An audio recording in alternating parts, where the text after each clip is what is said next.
Selamat sore pemirsa, kita kembali berjumpa dalam program TVR 17 bersama saya Dadi Ramadan. Tepat pukul 17 waktu Indonesia Barat kami hadirkan kepada Anda sejumlah informasi paling baru dan menarik seputar kinerja dan juga kegiatan DPR RI yang telah disajikan oleh redaksi TVR Parlemen. Dan pemirsa TVR Parlemen, ini TVR 17 selengkapnya.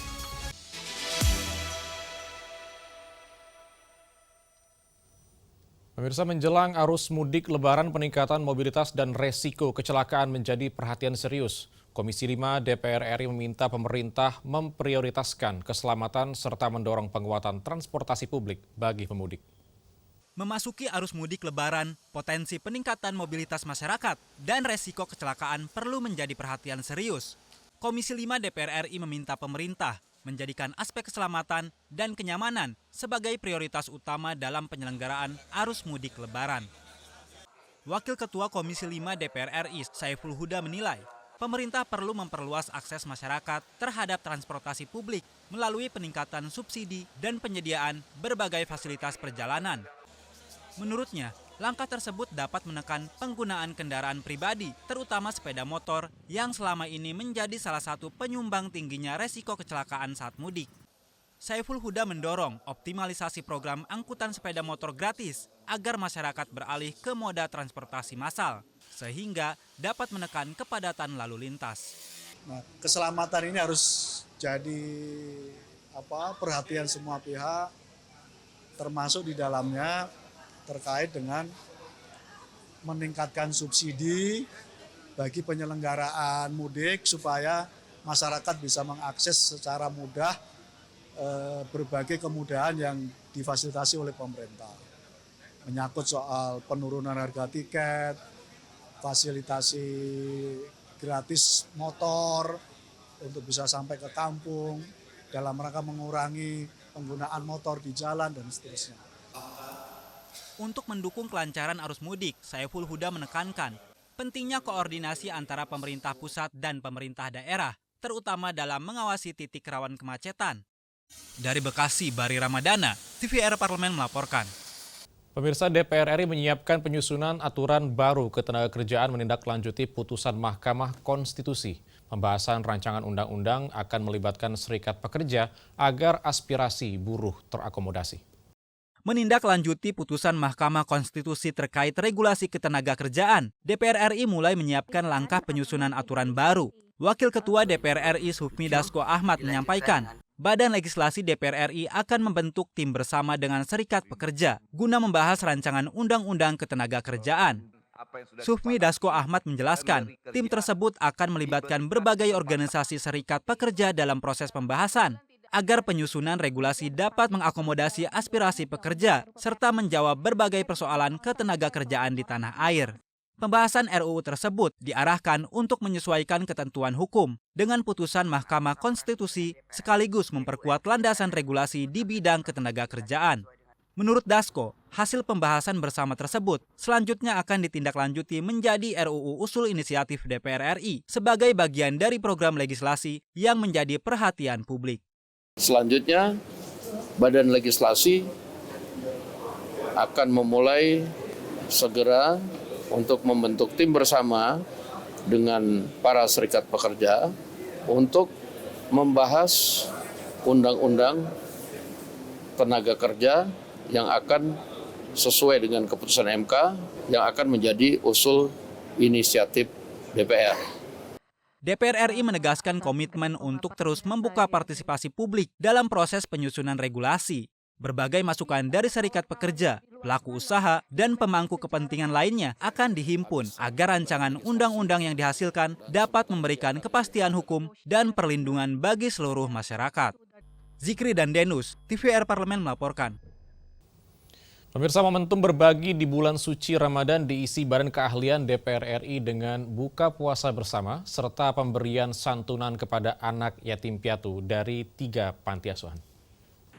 Dalam momentum menumbuhkan semangat berbagi di bulan suci Ramadan, Badan Keahlian DPR RI menggelar buka puasa bersama dan berbagi santunan kepada anak yatim piatu dari 3 panti asuhan di daerah Pejompongan. Kepala Badan Keahlian DPR RI, Bayu Dwi Anggono menjelaskan, kegiatan tersebut merupakan rangkaian dari acara Ramadan Fest 1447 Hijriah yang mengangkat tema momentum meraih kebaikan masa kini dan masa depan. Menurutnya, santunan kepada anak yatim piatu merupakan upaya Badan Keahlian untuk menumbuhkan semangat berbagi dan kepedulian keluarga besar Badan Keahlian. Ia berharap kegiatan tersebut dapat memberikan manfaat serta menjadi motivasi dan penyemangat bagi anak-anak yatim di panti asuhan untuk terus belajar dan meraih masa depan yang lebih baik.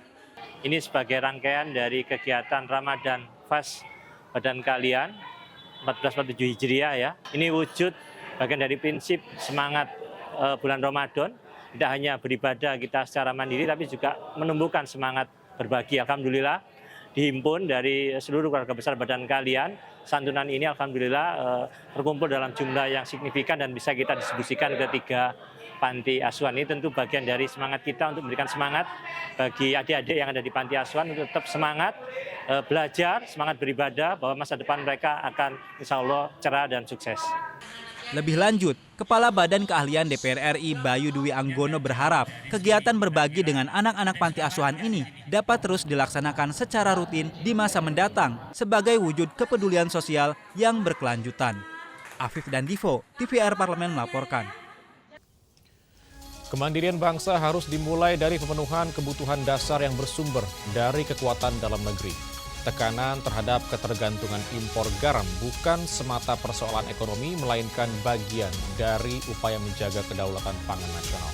Informasi selengkapnya tetaplah bersama kami di TVR 17. Ramadan adalah waktu untuk menata kembali hati kita dan mempererat tali persaudaraan. Semoga nilai kesabaran, kejujuran, dan kepedulian yang tumbuh di bulan suci ini terus menguatkan kehidupan bermasyarakat, berbangsa, dan bernegara. Marhaban, ya Ramadan. Selamat menjalankan ibadah puasa.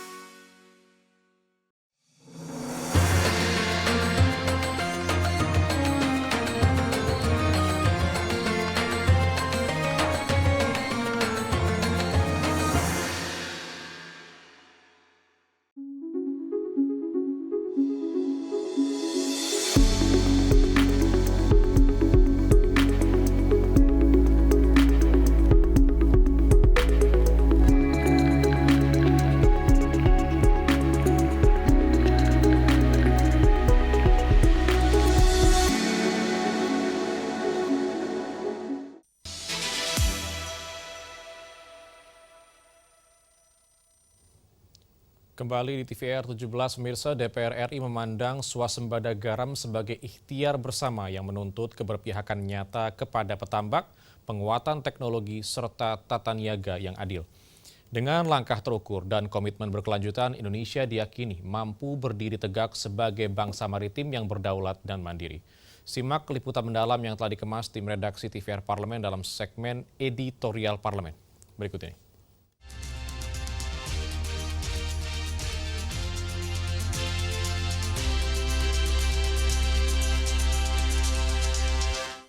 Indonesia merupakan negara maritim dengan garis pantai terpanjang kedua di dunia. Namun ironisnya, kebutuhan garam nasional hingga kini masih bergantung pada impor. Kementerian Kelautan dan Perikanan memprediksi produksi garam nasional pada tahun 2026 berada di kisaran 1 juta ton. Sementara kebutuhan dalam negeri mencapai 4,5 hingga 5 juta ton per tahun, baik untuk konsumsi maupun industri. Kekurangan tersebut selama ini ditutup melalui impor. Kondisi ini menjadi perhatian serius Komisi 4 DPR RI. Dalam kunjungan kerja dan rapat bersama PT Garam, para anggota Dewan menegaskan pentingnya langkah strategis untuk meningkatkan produksi nasional dan mewujudkan swasembada garam. Wakil Ketua Komisi 4 DPR RI, Pangga Susanto menekankan, upaya swasembada garam harus diawali dengan pemetaan kebutuhan yang jelas dan terukur. Menurutnya, perencanaan produksi tidak boleh bersifat umum, tetapi harus memiliki target spesifik dan tahapan yang realistis. Pangga menegaskan penentuan prioritas menjadi kunci Apakah swasembada difokuskan terlebih dulu pada garam konsumsi atau pada kebutuhan industri? Produksi garam konsumsi, menurutnya, perlu distabilkan sebelum diperluas ke segmen lainnya.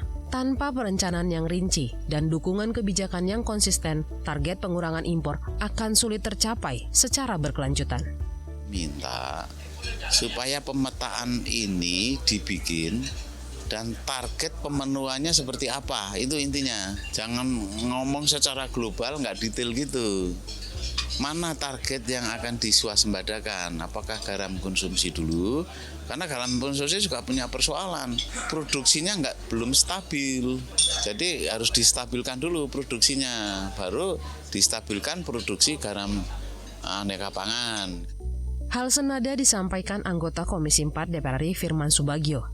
Ia menilai peningkatan produksi tidak cukup hanya dengan perluasan lahan, tetapi juga harus melalui intensifikasi berbasis teknologi. Firman mendorong pemanfaatan teknologi modern, seperti yang diterapkan di negara-negara maju, agar proses produksi lebih efisien dan bernilai tambah.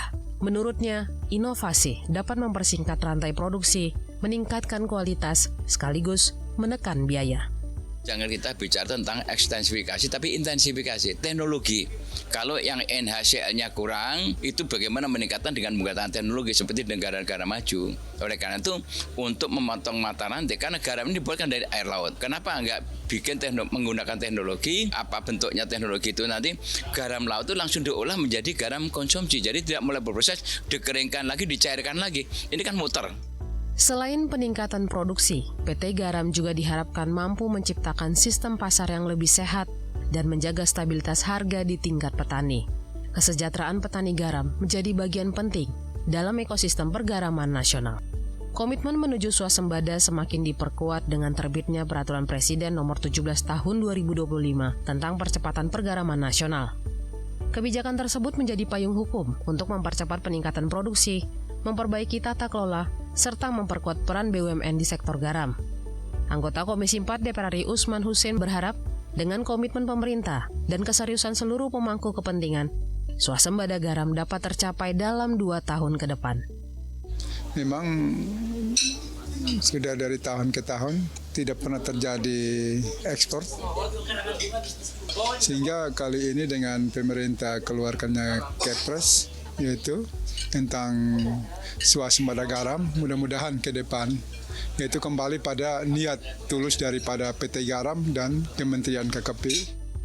Komisi 4 DPR RI menekankan peningkatan produksi, perbaikan manajemen, serta optimalisasi potensi tambak garam nasional harus berjalan seiring.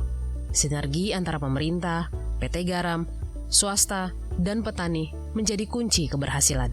Dengan langkah terukur, dukungan regulasi, dan pemanfaatan teknologi, Indonesia diharapkan mampu memperkuat kedaulatan garam nasional, mengurangi impor, serta meningkatkan kesejahteraan petani. Swasembada garam bukan sekedar target produksi, melainkan bagian dari upaya memperkuat ketahanan pangan dan kemandirian bangsa. Dari Jawa Timur, Kristio Handoko, TVR Parlemen, melaporkan.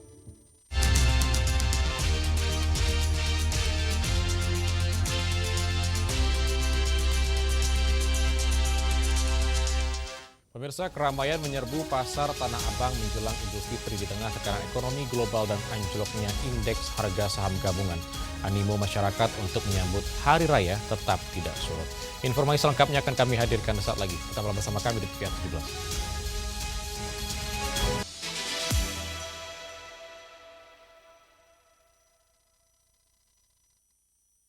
17. Ramadan adalah momentum untuk memperdalam ketakwaan sekaligus mempererat persaudaraan kebangsaan. Mari kita jadikan bulan penuh berkah ini sebagai waktu untuk memperbaiki diri, memperkuat solidaritas, dan menjaga persatuan demi Indonesia yang lebih baik. Marhaban ya Ramadan, selamat menjalankan ibadah puasa.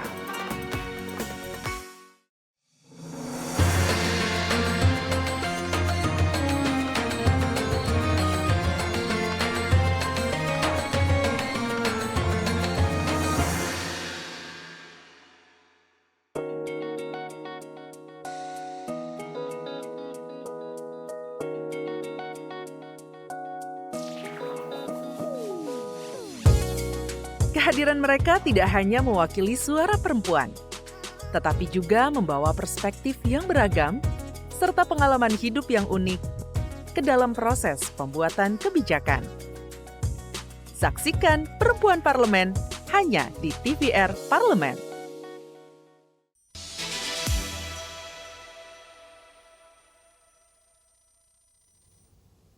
Kembali di TVR 17, pemirsa, tradisi membeli pakaian baru seolah menjadi energi sosial yang menegaskan bahwa semangat menyambut Lebaran lebih kuat dari gejolak ekonomi makro yang terjadi saat ini. Lalu lantas bagaimana kondisi terkini dari Pasar Tanah Abang Jakarta? Berikut laporan rekan kami Vincent Aldi dari Pasar Tanah Abang Jakarta. Pemirsa TVR Parlemen, saat ini saya sedang berada di Pasar Tanah Abang di Jakarta Pusat, di mana pemirsa memang Jakarta Pusat juga menjadi barometer fashion di nasional, terkhususnya bagi busana-busana muslimah. Nah pemirsa, saat ini kita telah bersama salah satu pedagang dari Pasar Tanah Abang, yaitu Bunda Al Fauzan. Halo Ibu. Halo, bagaimana kabarnya? Selamat siang Mas, selamat siang Mas. Alhamdulillah ada berkunjung ke toko Al Fauzan Tanah Abang ya Mas ya. Oke, Bu. Oke. Izin apa saja nih yang dijual di sini? Oh, kita di sini banyak mengadakan ada setrok gitu kan. Ini yang mumbing saat sekarang nih mau Lebaran nih, mumbing banget nih. Turun nih. Kita produksi sendiri ya. Ini habis itu ini ada 6 warna. Habis ini ada 6 warna juga. Ini ada 6 warna. Ini kita punya tunik-tunik ada. Kita punya gamis. Gamis kita banyak model. Ada warna, ada itunya, apa namanya tuh model-modelnya kayaknya tunik seperti Melayu. Kita ada tuh yang kuning, nih contohnya. Ini kita, kalau kita jembrengin satu-satu boleh. Ini yang lagi ngetren juga ya? Yang lagi ngetren juga nih. Kita liatin ya Mas ya. Boleh. Wow. Boleh. Boleh kita liatin ya Mas nih. Nih lebih, nih. Lagi dicari-cari nih Mas, nih oke. Nih kita pakai ini gamis. Oke Bu. Bu, iya. Dalam kendalanya ada nggak Bu dalam stoknya sendiri? Oh kita punya stok sendiri Mas, karena kita produksi sendiri. Iya kita punya sendiri, kita ngolah. Kita bukan ngambil sama orang, kita bikin sendiri. Ini ada mereknya Al Fauzan juga. Oke. Berarti harga juga? Iya harga bisa kita maksudnya harganya lebih miring gitu kan. Oke, harga lebih terjangkau. Lebih terjangkau. Kita tidak dimahalkan, jelas spesial di toko Al Fauzan gitu. Bu, kan untuk saat ini kondisi memang lagi agak sulit juga. Iya. Terus juga persaingan toko-toko sangat ketat, apalagi dibanjiri dengan toko-toko online nih Bu. Lantas bagaimana Ibu menyiasati ini? Ya kita itu bisa menyesuaikan. Bisa karena kita produksi sendiri itu kita lebih bisalah menyaingkan online gitu kan. Lebih di atas online bisa kita jual gitu kan. Online kadang-kadang anak online itu ngambil sama kita ya Mas ya. Banyak online yang ngambil sama kita itu. Barang-barang kita ini di onlinein juga sama anak online gitu kan. Makanya kita nggak kalah saing. Iya kita harganya terjangkau. Gitu model-model kita banyak. Makanya anak online bisa jual, kita bisa jual juga gitu. Apakah Ibu sendiri juga mengikuti jejak buat digital ini Bu? Mengikuti membuka toko online gitu Bu? Oh iya, kita ada juga online, kita ada juga. Kita online kita itu Al Fauzan Shop. Al Fauzan Shop. Iya, kita punya online juga gitu kan. Di TikTok kita ada, di Shopee kita ada juga. Untuk targetnya Bu, biasanya itu yang rame yang berkunjung ini antara mungkin remaja atau ibu-ibu atau itu seperti sama, apa? mendatar. Remaja ada, ibu-ibu ada. Ini Karena sekarang untuk semua kalangan ya Bu itu ya? semua kalangan. Ini yang buat remaja masuk, buat ibu-ibunya juga masuk. Ini yang seperti ini. Yang seperti ini. Yang mumbing ini sekarang ini. Yang lagi booming. Yang lagi tren-trennya nih semua warna. Masuk ya Bu? Masuk. Orang muda, orang tua nih masuk, anak-anak muda lebih masuk gitu kan, lebih bagus gitu kan dipakainya, istilahnya tidak kayaknya orang tua gitu kan, istilahnya standar. Terkait dengan penjualannya Bu, seperti apa Bu? Apakah ada perubahan dari bulan-bulan biasa di bulan Ramadan? Oh Ramadan ini, oh alhamdulillah ada, agak meningkat sedikit gitu kan, tapi berapa persen? Ya kita bilanglah di Tanah Abang ini ada peningkatan 15% lah. 15%. Ya. Dibandingkan nih Bu dari dibandingkan dari bulan-bulan kemarin, iya sebelumnya gitu. Kalau dibandingkan dengan Idul Fitri sebelumnya seperti apa, Bu? Memang kalau dibandingkan Idul Fitri tahun-tahun kemarin ya, silanya menyamalah. Tidak ada peningkatan, hampir sama lah gitu kan. Tapi dibandingkan sama bulan-bulan yang kemarin gitu kan, maksudnya ada peningkatan lah untuk orang gebrakan untuk belanja gitu kan, anak online gitu kan, orang daerah pun udah juga masuk gitu kan. Kita udah ada juga ngirim-ngirim gitu kan. Kita bandingkan bulan puasa sama bulan yang kemarin gitu kan, ya kita ada peningkatan lah bulan puasa gitu kan. Untuk Al Fauzan sendiri, Bu, udah berdiri sejak kapan sih, Bu, ini sebenarnya? Ini Al Fauzan udah lama berdiri di sini, kira-kira 17 tahun. 17 tahun. 17 Luar tahun biasa. Al Fauzan di Tanah Abang gitu kan. Ada berapa banyak cabang? Aduh, cuma alhamdulillah cuma 3 Al Fauzan baru 3 gitu Al kan. Fauzan. Iya. Mungkin boleh di-spill nih, Bu, di mana aja? Itu Al Fauzan di Blok B Tanah Abang SLG, lantai SLG, Los C 136. Ada lagi Blok A, Los A, nomor 01 sama 02. Di lantai LG. Habis itu di Blok F. Siap, Ibu. Terima kasih banyak, Ibu. Iya, sama-sama, Mas. Oke. Kita terima kasih juga. Baik pemirsa, demikianlah wawancara saya dengan salah satu pedagang di Pasar Tanah Abang. Dan bagi pemirsa yang belum menyiapkan baju baru untuk Lebaran kali ini, pemirsa dapat kunjungi Pasar Tanah Abang ini. Dan pemirsa, demikian wawancara saya dan kembali ke studio. Selanjutnya pemirsa, apa saja yang menjadi sorotan di media online nasional pada hari ini? Saat lagi, tetaplah bersama kami di TVR 17.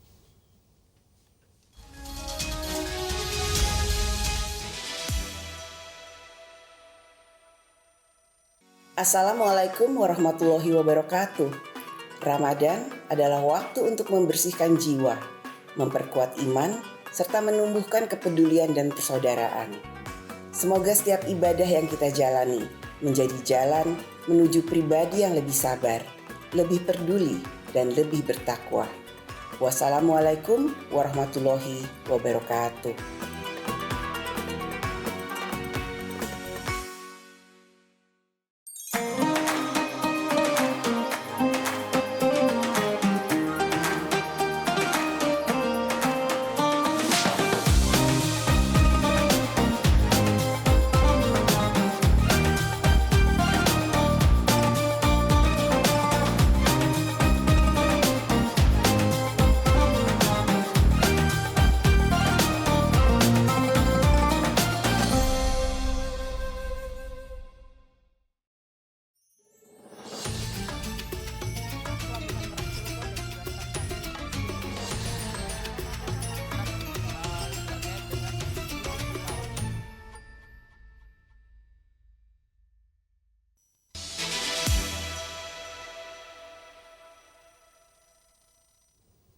Kembali di TVR 17, pemirsa, kali ini kita masuk ke segmen media online nasional dan mari kita simak isu apa saja yang menjadi sorotan media serta tanggapan dari sejumlah anggota Dewan bersama rekan kami, Zia Ulbar.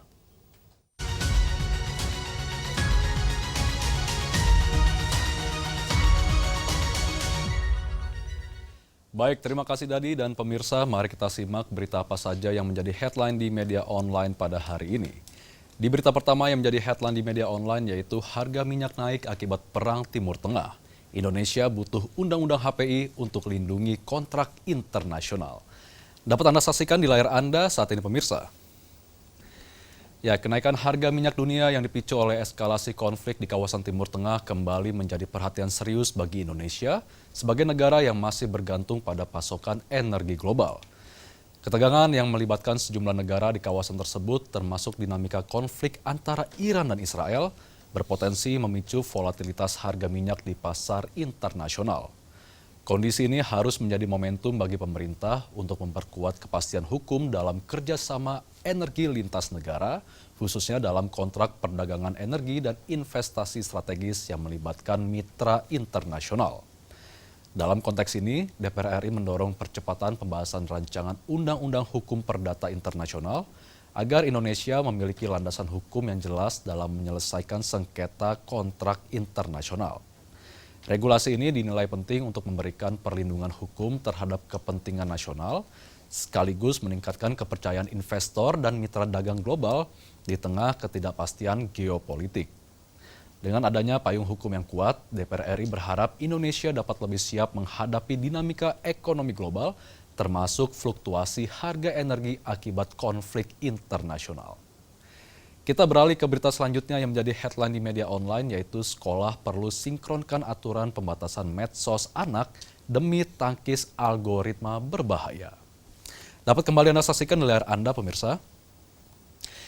Ya, di sini DPR RI menilai sekolah penting perannya dalam memperkuat perlindungan anak di tengah pesatnya perkembangan teknologi digital dan media sosial.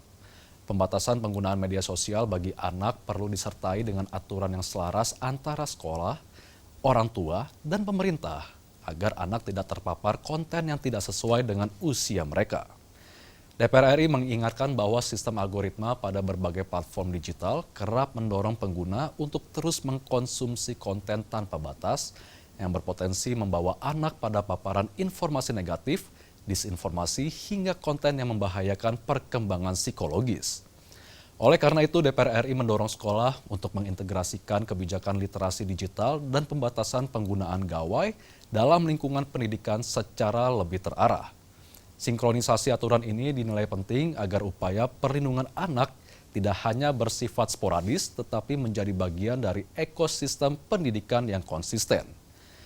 Dengan kolaborasi yang kuat antara sekolah, keluarga, dan pemerintah, DPR RI berharap generasi muda Indonesia dapat memanfaatkan teknologi secara bijak sekaligus terlindungi dari dampak negatif algoritma digital yang semakin kompleks. Dan pemirsa, itu tadi headline di media online pada hari ini, yaitu terkait harga minyak naik akibat Perang Timur Tengah. Indonesia butuh undang-undang HPI untuk melindungi kontrak internasional. Serta sekolah perlu sinkronkan aturan pembatasan medsos anak demi tangkis algoritma berbahaya. Sekian dari saya, Zia Ulbar, kembali ke rekan Dadi.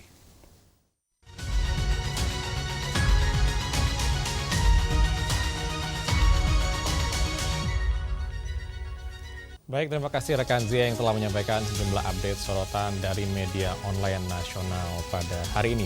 Dan tentunya segmen media online tadi sekaligus menutup program TVR 17 edisi sore hari ini. Saya Dadi Ramadan beserta seluruh kru TVR Parlemen yang bertugas mengucapkan terima kasih dan pamit undur diri dari hadapan Anda. TVR Parlemen, referensi Indonesia. Selamat sore.